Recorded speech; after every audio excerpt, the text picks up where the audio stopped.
2008, we at Synovus asked a big question.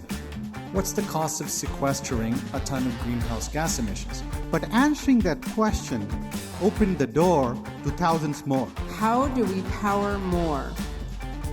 More electric vehicles, more heat pumps, more devices. The system doesn't just deliver more power or higher capacity, they give you better power qualities.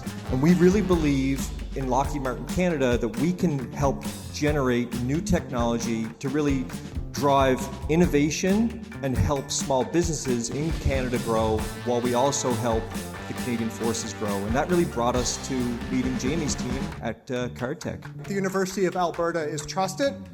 The University of Alberta is a place that can bring together CAF members, industry, researchers in secure laboratories to solve real operational challenges for Canada.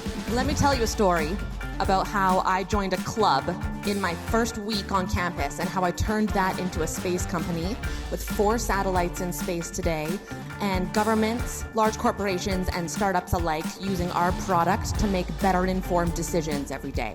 This is why we want to move to an on-demand fabrication in Alberta. Using wire arc additive manufacturing, we're pretty much 3D printing metal. We deposit layer by layer by layer the component until we get the full flange. Because the scale of what's ahead for Canada is enormous. We're entering the largest defense modernization since the Second World War, and Alberta's ready. We have the CAF presence, we have the space, we have the D&D assets, we have the advanced manufacturing base, we have the energy sector, and we have the talent to deliver.